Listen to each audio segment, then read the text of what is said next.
सूरजपुर गांव में संतोषी नाम की एक औरत रहती थी। उसका पति हरीश गांव में एक ढाबा चलाता था। उन दोनों के 2 बच्चे, बेटी कनू और बेटा मोनू, जिसकी उम्र 5 साल थी। उनका छोटा सा परिवार बड़ा खुश था, लेकिन एक रोज उनकी खुशियों को किसी की नजर लग गई जब संतोषी के पति हरीश की एक सड़क हादसे में मौत हो गई थी। नहीं, ये क्या हो गया? आप मुझे छोड़कर क्यों चले गए? आपके बिना मेरा और बच्चों का क्या होगा? बाबा, बाबा उठो ना, बाबा उठो ना, हमारे साथ खेलो ना बाबा। संतोषी पर तो जैसे अब दुखों का पहाड़ ही टूट पड़ा, लेकिन फिर अपने बच्चों के लिए उसने जैसे तैसे खुद को संभाला। अब वो अपने पति का ढाबा चलाने लगी। संतोषी काफी अच्छा खाना बनाती थी, इसलिए उसका ढाबा अब पहले से ज्यादा अच्छा चलने लगा। उसके ढाबे पर एक राजू नाम का लड़का 2 साल से काम करता था। वो संतोषी को दीदी कहकर बुलाता था। संतोषी भगवान गणेश की बहुत बड़ी भक्त थी। वो हर रोज भगवान गणेश के मंदिर जाती और सबसे पहले भोग उन्हें ही लगाती। अरे दीदी, आप कहाँ चली गई थी? यहाँ ग्राहकों की लाइन लग गई है। अरे राजू, आज गणेश जी का वार यानी बुधवार है, तो मंदिर गई थी उन्हें प्रसाद चढ़ाने। ले ये प्रसाद तो सबको बांट दे।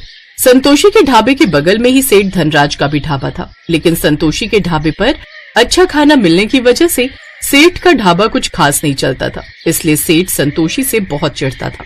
जब से वो हरीश गया है और इसकी बीवी ने ढाबा संभाला है, तब से तो मेरे धंधे में बरकत काफी कम हो गई है। न जाने कौन से मसाले डालती है जो सब ग्राहक उसी के ढाबे पर पहुंच जाते हैं। संतोषी दीदी, आपने सुना क्या? क्या राजू? अपने गांव में ना एक खाने की प्रतियोगिता होने वाली है, और जो भी इस प्रतियोगिता को जीतेगा ना, उसे इनाम के तौर पर पूरे 4 लाख रुपए मिलेंगे। क्या सच में? फिर तो भगवान गणेश का नाम लेकर मैं भी इस प्रतियोगिता में भाग लूंगी। उसकी ये बात सेठ का नौकर सुन लेता है और वो जाकर सारी बात उसे बताता है। आप तो जानते ही हैं वो कितना अच्छा खाना बनाती है। वैसे भी इसकी वजह से कोई आता नहीं है अपने ढाबे पर। तो बिल्कुल ठीक कह रहा है। अब इसका तो मुझे कुछ न कुछ करना ही पड़ेगा। अब तू देख कल सुबह क्या तमाशा होता है। अगली सुबह जब संतोषी अपने ढाबे पर खाना बना रही होती है, तभी उसके ढाबे पर कुछ पुलिस वाले आते हैं और उसका सामान उठाकर बाहर फेंकने लगते हैं। अरे साहब, ये आप क्या कर रहे हैं? हमें खबर मिली है कि तुम अपने ढाबे पर नशीला पदार्थ मिलाते हो। नहीं नहीं साहब, ये खबर झूठी है। उस बात का पता तो हम लगा लेंगे। फिर पुलिस ढाबे की तलाशी लेने लगती है, जहाँ उनको एक बोरी दिखाई देती है। जब पुलिस उस बोरी को खोलकर देखती है तो उसमें कुछ नशीले पदार्थ होते हैं। ये देख संतोषी और राजू हैरान रह जाते हैं। नशीले पदार्थ रखने की वजह से पुलिस संतोषी को जेल में डाल देती है। राजू, तुम मेरे बच्चों का ध्यान रखना। 2 दिन बाद राजू संतोषी से मिलने जेल में जाता है।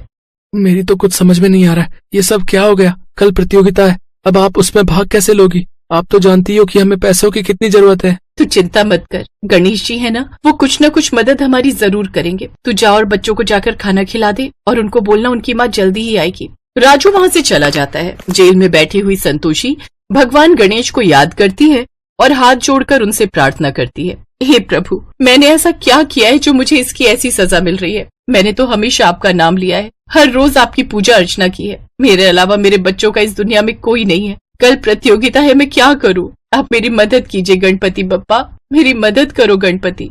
तभी वहाँ गणपति जी प्रकट हो जाते हैं। प्रभु, आप? तुम मेरी परम भक्त हो संतोषी, और तुम बुलाओ तो मैं कैसे नहीं आता। तुमने पहली बार मुझसे कुछ मांगा है। जाओ संतोषी, तुम्हारे बच्चे घर पर अकेले हैं। लेकिन मैं जेल से बाहर कैसे आऊंगी प्रभु? बाहर तो पुलिस है। उन सबको मैं देख लूंगा। मैंने सबको मूर्छित कर दिया है, कोई तुम्हें नहीं रोक पाएगा। अब तुम आराम से बेफिक्र होकर जा सकती हो, बाकी सब मैं संभाल लूंगा। संतोषी वहाँ से चली जाती है, जिसके बाद गणपति जी वहाँ संतोषी का रूप लेकर बैठ जाते हैं। उधर संतोषी अपने घर पहुँच जाती है, जहाँ बच्चे और राजू उसे देखकर चौंक जाते हैं और उन लोगों को सारी बात बताती है। अब बस किसी तरह मुझे कल की प्रतियोगिता जीतनी है। आप चिंता मत करो माँ, ये प्रतियोगिता तो आप ही जीतोगी। अगले दिन संतोषी उस प्रतियोगिता में भाग लेती है और वहाँ पर स्वादिष्ट खाना बनाकर वो प्रतियोगिता जीत लेती है। सेठ की समझ में कुछ नहीं आ रहा था कि ये सब हुआ कैसे। ये संतोषी जेल से बाहर कैसे आई? उधर जेल में किसी को इस बात की भनक नहीं लगती कि इस संतोषी रूप में जेल में स्वयं प्रभु गणपति जी बैठे हैं। तभी एक बड़ा पुलिस अफसर जेल में आता है। इस औरत को तुमने किस जुर्म में अंदर किया है? साहब, ये गांव में ढाबा चलाती थी, फिर हमें खबर मिली कि ये अपने ढाबे पर जो है नशीला पदार्थ डालकर बेचती है। हमने जांच पड़ताल की तो इसके ढाबे पर हमें एक बोरी मिली। अच्छा, तो कहाँ है वो बोरी? इंस्पेक्टर उस बोरी को खोलता है तो उसमें नशीले पदार्थ की जगह भभूत होता है। ये देख वहाँ सभी पुलिस वाले चौंक जाते हैं। क्या ये? हाँ, अगर बाहर ये बात पता चली ना तो हंगामा मच जाएगा कि हमने एक बेकसूर औरत को पकड़ रखा है। अभी के अभी इन्हें रिहा करो, समझे? और पता करो ये झूठी खबर फैलाकर किसने पुलिस को गुमराह किया था। हवलदार उस अफसर के कहने पर संतोषी के रूप में बैठे भगवान को रिहा कर देती है। साथ ही जांच पड़ताल करके सेठ को गिरफ्तार कर लेती है और उसका ढाबा भी सील कर देती है। उधर दूसरी तरफ संतोषी उन पैसों से गांव में एक गणेश जी का मंदिर बनवाती है और कुछ पैसों को अपने ढाबे पर लगवाती है, जिससे अब उसका ढाबा पहले से और भी अच्छा हो जाता है और अब उसके पास ग्राहकों की लाइन लग जाती है। गणपति के आशीर्वाद से उसका काम खूब अच्छा चलने लगता है और अब वो काफी पैसे कमाने लगती है।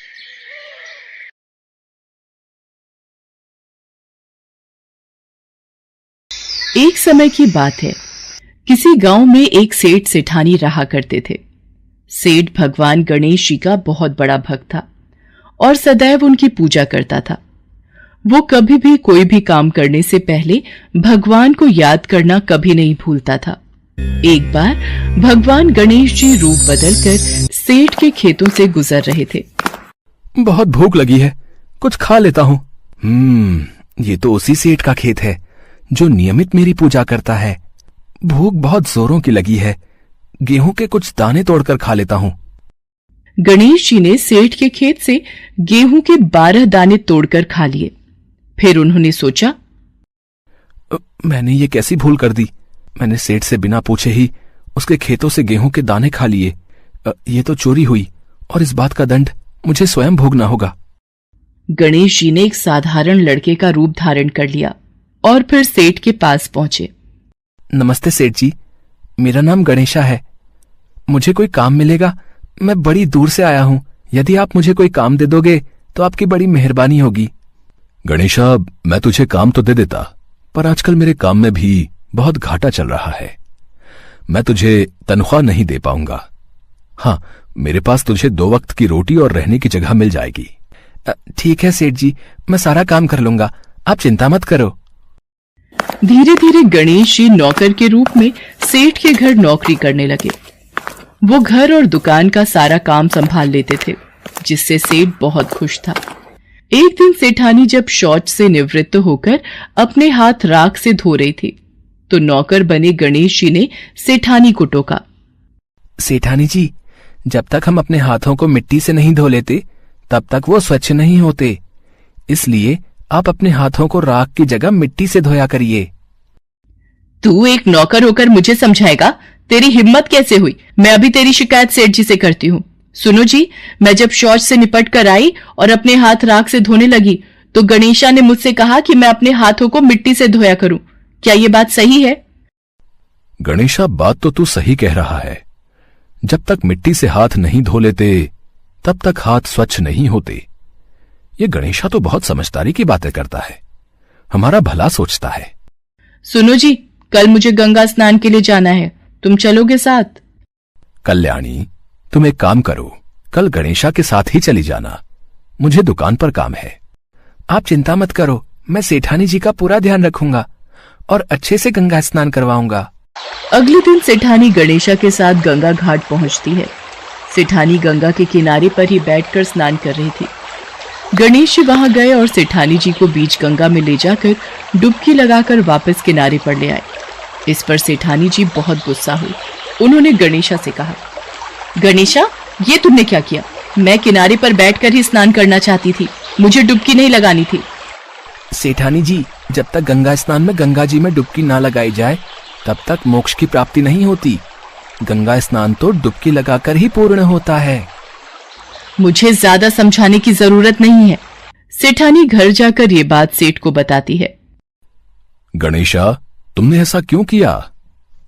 सेठ जी, आप ही बताइए, जब तक हम गंगा में डुबकी नहीं लगा लेते तब तक स्नान पूर्ण नहीं होता। मैं सही कह रहा हूं ना? अब किनारे पर बैठकर स्नान करने का क्या फायदा? ये गणेशा तो बड़ी बुद्धिमानी की बातें करता है, हमारे बारे में कितना अच्छा सोचता है। गणेशा इसी तरह सेठ के सारे काम करने लगा था। गणेशा के आ जाने से अब सेठ जी का व्यापार भी अच्छा हो चला था। एक दिन सेठ ने घर में एक पूजा का आयोजन किया और सेठानी जी को बुलाने के लिए गणेशा से कहा, गणेशा, जाओ जाकर सेठानी को बुला लाओ, पूजा का समय हो रहा है, हमें मंदिर निकलना है। ठीक है सेठ जी, मैं अभी सेठानी जी को बुलाकर लाता हूँ। गणेशा सेठानी को बुलाने चला जाता है। अरे सेठानी जी, आपने ये काली साड़ी क्यों पहनी हुई है? आप पूजा में काली साड़ी ना पहनकर लाल रंग की साड़ी पहन लो। पूजा में लाल रंग शुभ माना जाता है। मैं काली साड़ी ही पहनूंगी। अब मैं कपड़े बदल चुकी हूं, मैं दोबारा तैयार नहीं होंगी। और तुम मुझे इस तरह से उपदेश देने वाले होते कौन हो? मैं अभी सेठ जी से जाकर तुम्हारी शिकायत करती हूं। सेठानी सेठ के पास जाती है और सारी बात बताती है। ये बातें हमें याद नहीं रहती। गणेशा ठीक ही कह रहा है। पूजा कार्य में लाल रंग सचमुच शुभ माना जाता है। एक काम करो, तुम लाल रंग की ही साड़ी पहनाओ। ये गणेशा तो हर वक्त हमारी अच्छाई के बारे में ही सोचता है, वरना कौन आजकल किसी की भलाई सोचेगा। ऐसे ही दिन बीत रहे थे। एक दिन सेठ ने घर में गणेश पूजन का आयोजन किया हुआ था। गणेशा मूर्ति के स्थान पर बैठ जाता है। ये देखकर सेठ को गुस्सा आ जाता है। गणेशा, ये कहां की समझदारी है? मैं तो समझता था तुम बहुत समझदार हो, बड़ी बड़ी ज्ञान की बातें करते हो, और खुद ही अज्ञानी बनकर उस स्थान पर बैठ गए हो जहां गणेश जी की मूर्ति का स्थान है। अच्छा, फिर तो मैं बिल्कुल सही स्थान पर बैठा हूं। देखते ही देखते गणेशा भगवान गणेश के रूप में आ जाते हैं। प्रभु, आप स्वयं एक नौकर के रूप में हमसे बहुत बड़ी भूल हो गई प्रभु। हम आपको पहचान नहीं पाए, हमें क्षमा कर दो भगवान। हे प्रभु, मैंने ना जाने आपको नौकर समझकर कितना कुछ कह दिया। मुझे क्षमा कर दो प्रभु। तुम दोनों व्यर्थ ही परेशान हो रहे हो। मैं तो स्वयं तुम्हारे घर में नौकर बनकर आया था। मैंने तुम्हारे खेत से गेहूं के 12 दाने चुरा कर खा लिए थे, इसीलिए मैं उसका ऋण चुकाने तुम्हारे घर नौकर बनकर आया था। मेरा आशीर्वाद सदैव तुम पर बना रहेगा। तुम्हारे घर में धन, वैभव, समृद्धि की कभी भी कमी नहीं होगी। इतना कहकर भगवान गणेश अंतर्ध्यान हो जाते हैं। उस दिन के बाद से सेठ सेठानी के घर में खुशियों के भंडार भरे रहते हैं।